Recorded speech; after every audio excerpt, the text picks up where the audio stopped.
Hi, this is the answers for Joe's questions for Wednesday. Hey, Joe McNamee here. Okay, Chris, you're going to go fire away with these questions. Okay. This is from Chris from California. Okay.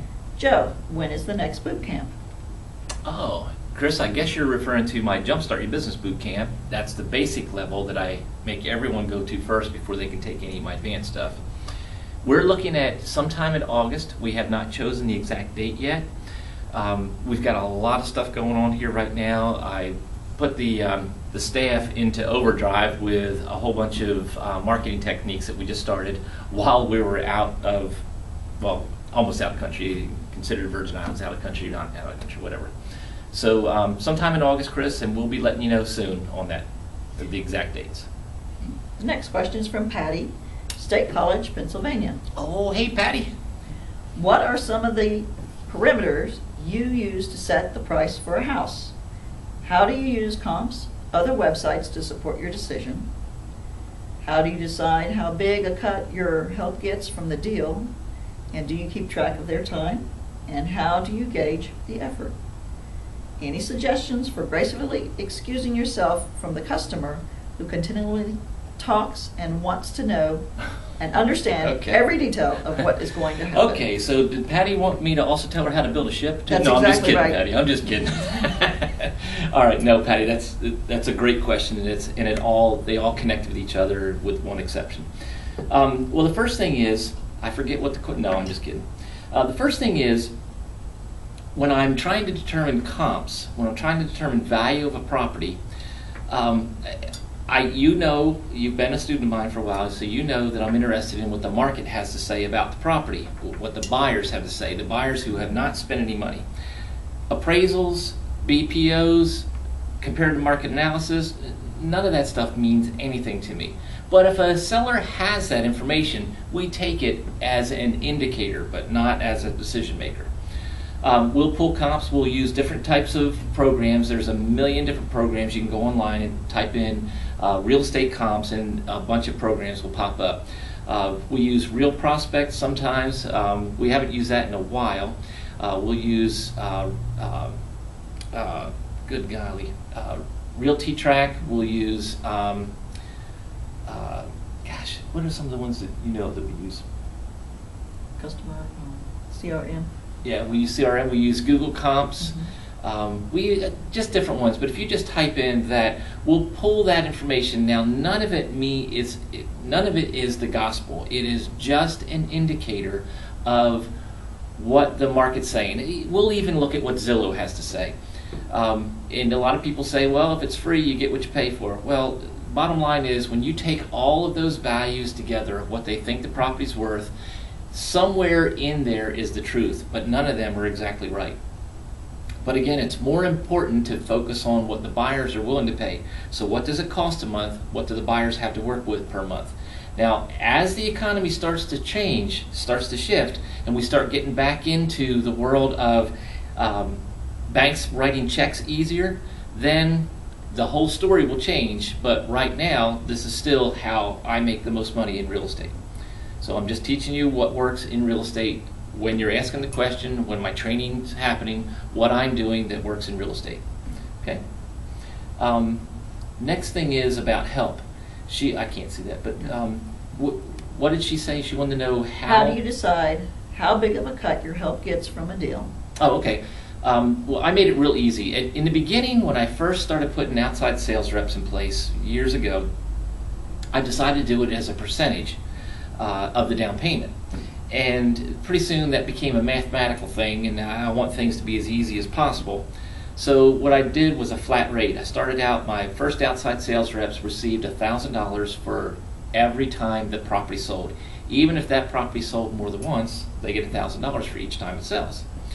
Then I upped it to $1,200. That's where it's been for a while, and it seems to be a pretty fair amount. They don't do anywhere near the work that a realtor has to do with showing properties and all that, and they don't have to mess with, and I'll use a statement that I've already heard somebody else ask about tire kickers. So there's none of that going on in this business. But that's what I do.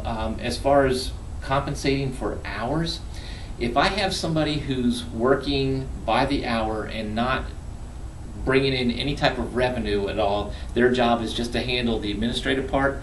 Then we'll pay somewhere between $8 and $10 an hour. When I have people that are working on bringing in revenue, they get a piece of the revenue they cause to come in. So that's how I do that.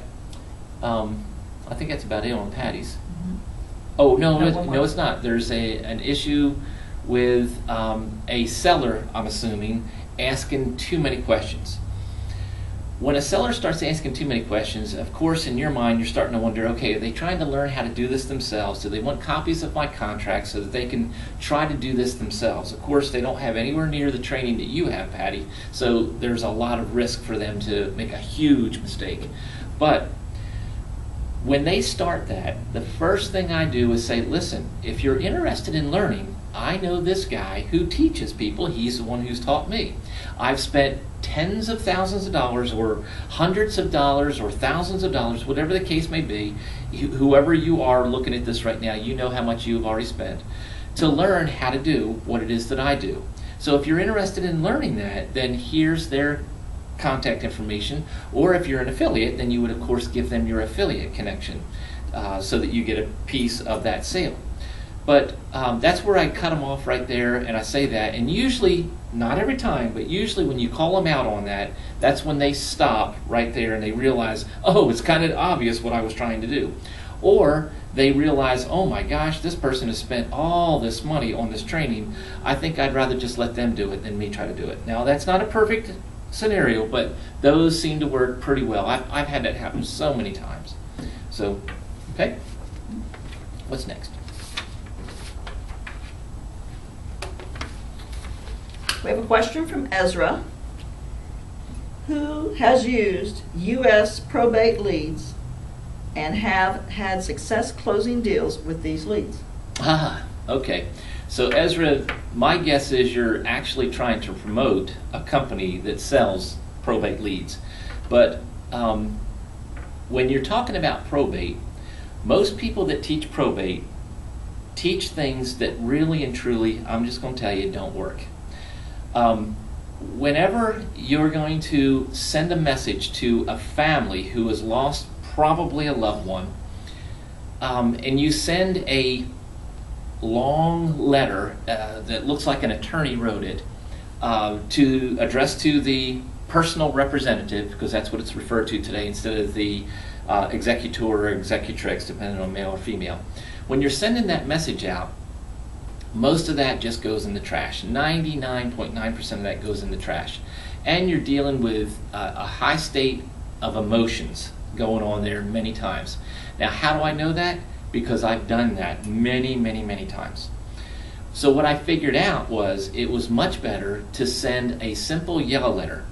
A couple by the name of John and Donna McNeil created the yellow letter way back when. There's a lot of other people that try to take credit for it, but John McNeil is the one who created it. But here's what his letter says. Hi, my name is Joe. My wife Victoria and I would like to buy your house. If you're interested in selling, please call us at, and the phone number.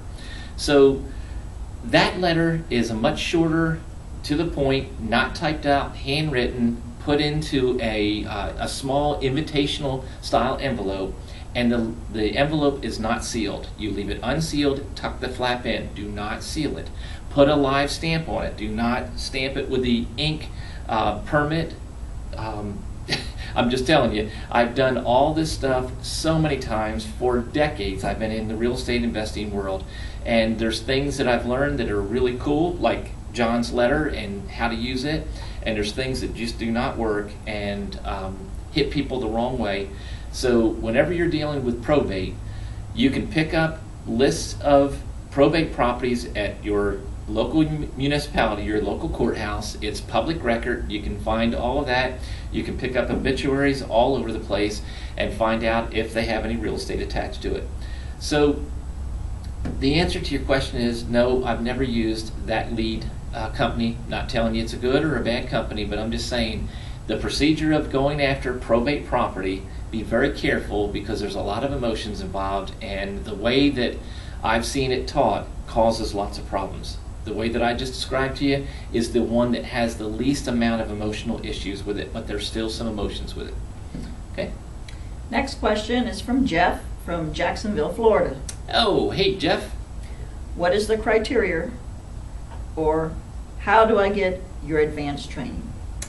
Oh, Jeff's getting a little cocky here now, huh? Starting to do some deals, and now you want to go into the advanced stuff. Well, a lot of people watching this right now don't realize, but I'm not a true information marketer that's willing to sell you anything and everything. I won't do that to you. So Jeff knows, because he's taken my basic training, that he cannot get the advanced training without proving to me that he can do deals at the basic level. So at the basic level, for me, teaching my students, I want them to be able to buy real estate without using their money, without using their credit, without using any lender of any type, not even a private lender, and more importantly, how to have the property sold before they commit to it. That's what I want you to learn at the basic level. That is a good, solid foundation to do that as any investor. I don't care if you've been an investor for 40 years. If you can't do that, you're going to crash and burn sooner or later. And many of my students who have come to me with many years, decades of experience, did crash and burn. That's why they came to me, to learn how to do this all over again. So, solid foundation under the business of being able to do that. Now, Jeff, to answer your question, there's two different ways. One way is to show me some of your HUD-1s to prove that you have actually bought and sold real estate creatively. Number two, you can take a 3-question test of mine. So I have a 3-question test. You must get all 3 answers correct, and it's what makes me know that you're ready for the advanced stuff. The reason I don't sell the advanced stuff to just anybody is because you'll get too much information. I created a term called info paralysis, where you'll be paralyzed because you have too much information and you won't know which technique you should use for which deal. So I teach my students at the basic level to become a transaction master, to know any type of real estate that comes at them, there is a way to make it work, and I show them exactly how to do that. Then, later on, when they're doing that regularly, then they're able to take my advanced training and learn how to make even more money from real estate. Okay? All right. The next question is from Gina, Springfield, Missouri. Oh, I think I remember Gina. Gina said, Gina, you had a knight in shining armor come to your defense also privately. You didn't know it, though. Go ahead. Gina said, cheap 2-bedroom rental property in Springfield, Montana. Nothing fancy, but it does have a CHCA deck, partial basement with a sub pump. Okay. Renters wanting to sign a contract on it now for $475 monthly. Okay. 25,000 OB Or best offer. or Okay. best offer. All right. So Gina, my statement back to you was, if you list the price, you cut off 75% of your buyers. So we're going to address what you had to say after I said that to you, and then we're going to address what Darren had to say to me privately about that same statement that I made to you. So if I want to build a large buyers list, if I want to do dozens of real estate deals per week, per month, if I want to ramp up my real estate investing business and I want to do a lot of deals, then I need a lot of people knowing about me. Now, what I just described to you is what everybody's need is for advertising their business. They want to advertise a business, put a billboard out on a highway. How many people driving down that highway that see that billboard are actually going to call you? Maybe 1 or 2%. So the idea is to get your message out as far and as deep as possible so that people know that you're a real person and not some computer generated whatever. You're a real person that can help them with their problems. So this would not be a conversation I'd be having in 2007 with you. But in this economy, if you want to make money in real estate, that's not the way to do it. So listing the price means that just about every answer to any question that a person could have about that property, with the exception of maybe a lockbox code or the address, is answered. So that means that you're going to have a whole lot fewer people calling you. So now, as a realtor, if you're in the MLS, you're probably required to put in the price. Well, I'm talking to you as a real estate investor. I'm not talking to you as a realtor. My mother was a realtor for 27 years, and it was feast and it was famine, and there was a lot of starving to death, I can promise you that. So as an investor, it's very easy to take these kind of deals and build a list of buyers for that kind of property and make a whole lot more off of it than a real estate commission would be off of a $25,000 deal. So I'm speaking as a real estate investor on that deal. Now, if I was a realtor and I used the MLS, then of course I'd put the price in there. But any place else I put the advertisement, I would not put the price. Now here's a few reasons why, and this will start to answer Darren's question. Number one, I want as many people knowing about my business as possible. And Darren said, read what Darren said there. The price must be in MLS. Okay. Afraid I'll get too many tire kickers. Okay, so Darren's afraid he'll get too many people calling him that can't possibly buy it or won't buy it, or they're just curious about it. Okay? So what Darren did is he just cut himself off from marketing who he is and what he can do for people, because every person that calls you, they may not be the person that you're going to sell to. Here's a question. Christy takes a lot of my calls at the office. So primarily when you're calling our office, you're usually getting Christy if you're calling about real estate buying and selling. If you're calling about training, it's usually Heather or Amanda. So Christy, here's a question for you. How many people do we do deals with that have come to us from someone who's called us, but it's not the caller that's called us? A lot. Okay. A whole lot. Okay. All right. So I don't have a number for you on that, but we do a lot of deals every month. But the bottom line is, the idea of marketing and advertising is to let people know what your business is and what you can do for them.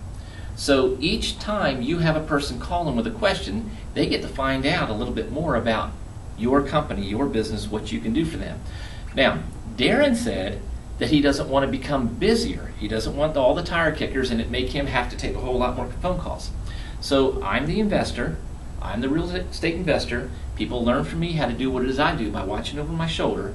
So who takes the calls? Doesn't make me busier, just brings me in more deals. Who does it? Christy. That's what she wants to do. So Christy handles all that, and it's nothing for me to do that. I have to have people answer my phone, so why not let her answer those calls also? So when we have a whole bunch of people, Christy can just merely go right into a spiel of exactly what we do, whether they're a buyer, a seller, a buyer, investor. If they're a student, then she defers them. Sometimes she'll talk to them. Sometimes she'll defer them to Heather or Amanda if she happens to take the call first. But the bottom line is you want as many people knowing what you can do as possible. Now, back to Gina again. Oh, by the way, back on Darren. Darren was afraid of the tire kickers, and Darren, I understand that. I certainly understand that. I put people in place, all of my reps and everything, they all get a piece of the revenue that costs to come in. No revenue, they don't get a piece of anything. So it makes it easier to put the person in place to handle that type of calls. And you said that you were used to be a realtor, and I asked you how many closings you do, and you said, well, I'm not a realtor anymore, so my assumption is there wasn't enough closings that you were doing to cause you to want to stay a realtor. And you also said that you didn't want to primarily be a realtor. You were doing it for rules, laws, all that kind of stuff. But here's the other point. If I'm going to have real estate investing as a hat that I wear, if I'm going to be an investor, and I don't have a way where people can communicate with me directly and find out directly into my company directly that I'm a real person in their area and can solve their problem, then what am I doing? Am I just building a bunch of leads in a bunch of areas and then selling the leads? So I need to make sure that everyone knows that I really am who I say I am, and I do what I say I do. We invite anybody to come visit our office during the week, during working hours, come for 1 to 3 hours unannounced to see a true real estate investing business operating full blown. So when you said that you had fewer closings or no closings at all, being you weren't a realtor anymore, and said that you were just getting back into buying properties again, you're spending money on properties. Remember, my students learned at the very basic level: no money, no credit, no lender, not even a private lender, how to have it sold before you commit to it. Constantly, over and over again. I did 3 of them yesterday. I just got back from the Virgin Islands, and we did 3 of them yesterday. So these people all will pay us up front for houses that we don't even have yet. It's a program I created called the Down Payment Growth Program. So you're limiting just being able to flip properties. You're limiting yourself to only making a flip on it if you don't build a list. Then in your statement you also said that you buy and hold. Well, if you're buying and holding, then you want a long list of buyers sitting there, because time and circumstances will change even for the best buyer you got out there that's sitting if you're holding that property. If they're renting it or if they're doing a lease purchase on it, time and circumstances will change, and all of a sudden a job offer will be in another state or another country and they're gone.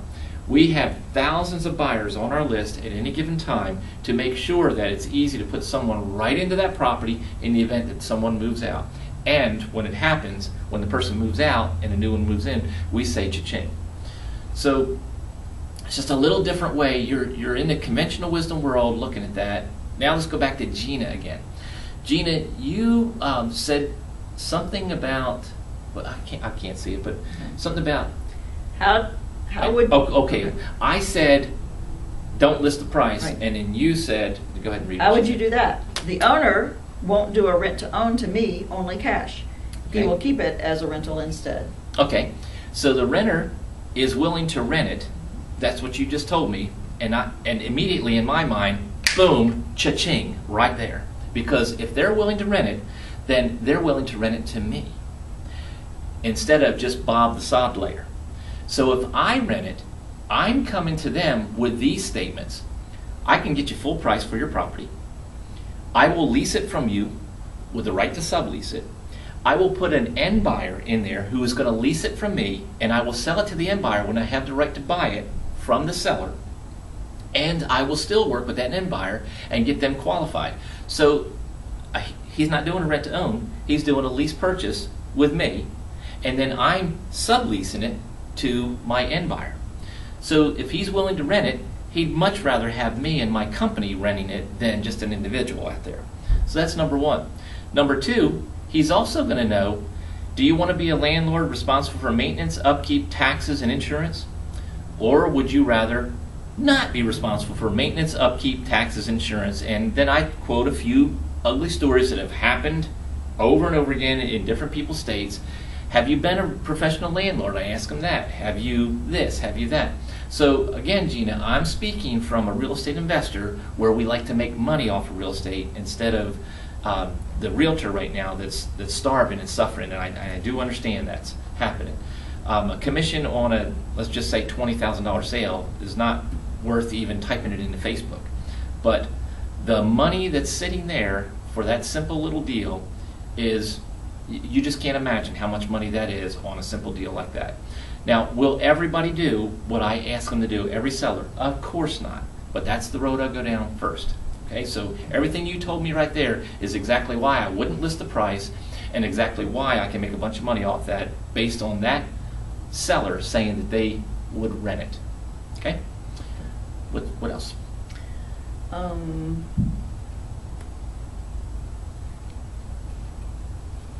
There are 12 more deals from your latest marketing technique that have happened while you were sitting on the beaches in St. Thomas. St. Thomas. Virgin Islands, Virgin yeah. Islands. Okay. Okay, so I started a new technique, and I've kind of touched on it a little bit out there. I've put a few interviews out there, television interviews that I've done. Well, what I actually did was I created the world's first truth commercials. There's one for buyers, one for sellers, and two for students. It's a package deal. Those 4 commercials, or truth commercials, infomercials, they run, let's see, they're 28 minutes and 30 seconds long, each one of them. So times 4. There's 4 1-minute spots in each one of them, which means there's 16. I reserve 4 of those 1-minute spots for my marketing. The rest of it goes to my students. They buy the package from me of the truth commercials. They take the truth commercials and they play them in their towns, in their city.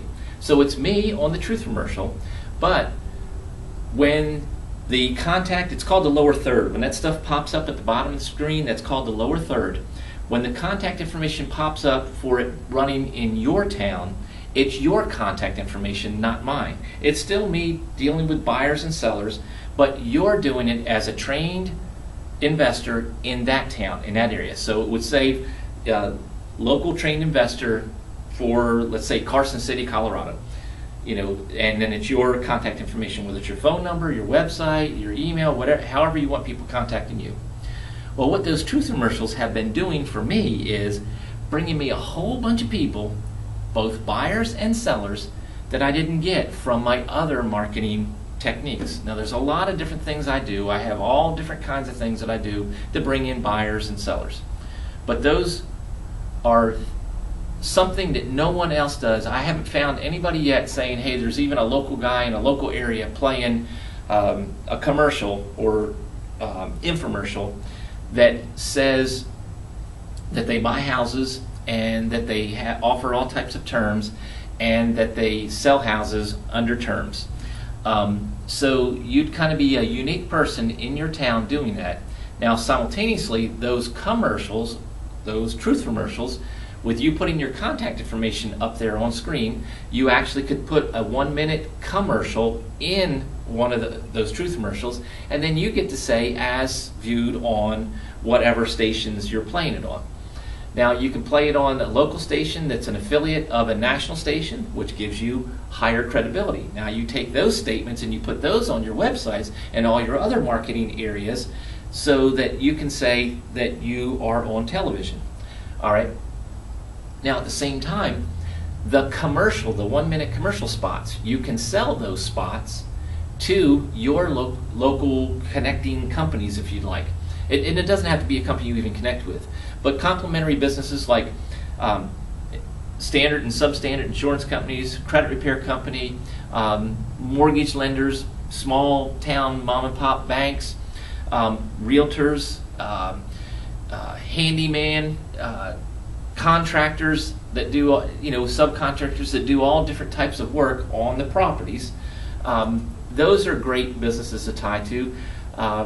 Home decor businesses, maybe even it's a small mom and pop one. It's kind of tough to get a Home Depot or Lowe's or something like that, but it's possible, but it is difficult.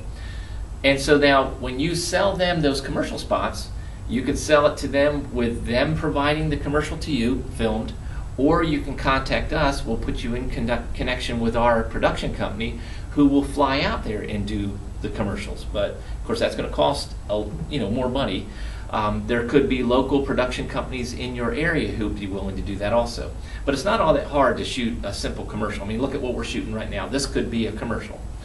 So when they plug in, the money you receive off of those commercials pays for the cost of getting the package to begin with. Now, the other thing that I did was I had a 25 or 28 year news anchor woman interview me with 4 different subjects. Subject number 1 is buyers, bringing in buyers, helping buyers be able to acquire a piece of real estate. So in other words, I'm selling my houses, my real estate, and she's interviewing me about my business doing that. Then the next interview is buyers. She's interviewing me on, I'm now bringing in buyers. I'm bringing in sellers now. My gosh, I got it backwards. But I'm doing both, the buyers and the sellers. So they're calling me based on these interviews that they've seen in their local town, which is where I do my business at. Then there's 2 more. There's part 1 and part 2 of me dealing with students. So talking to students about what I do and how I teach people how to do what I do. So I do my real estate investing business, and then I allow my students to learn from me how to do it and then watch over my shoulder. So what we did was we took those 4 interviews, and right after the interviews played on a regular show daily, the truth commercial played immediately after that interview. So then it went straight from the 4 to 6 minute interview into tossing off to my truth commercial that started playing my 30-minute show that's 28 minutes and 30 seconds long. So it gave the local credibility, and then it made people more comfortable about being a buyer or seller. Now, the reason they're called truth commercials is they're the world's first. I created that term. I trademarked that term. These are the good, the bad, and the ugly of the business. We told the truth. We had buyers, we had sellers, we had students, and all the deals didn't work out exactly the way that we wanted them to work out. All the students didn't do as much as they'd like to be able to do. Some of them knocked it out of the park, and others weren't able to get started after a year or two. So we told the truth, and that's why they're called truth commercials instead of infomercials. So when we did that, that's what blew up the phones. And they played, one of them played right before we were going out of town, which we were busy getting ready to go out of town. And the next one played while we were out of town. And then the next one played after we'd come back, busy trying to get caught back up on what happened while we were out. So Victoria's not here right now. She's out dealing with real estate deals, and some of those are from what happened from that show that played while we were in the Virgin Islands. So these are all things that we do. If you'd like to know more about how to get those shows played in your town, then give us a call at 912-395-8883. Same number sitting right there. So that's all for today, I guess. Are there any more questions there? No, sir. Okay. All right. Well, thank you. I appreciate it. And thanks, Christy, for You're filling in welcome. for Vicki. You're welcome. All right.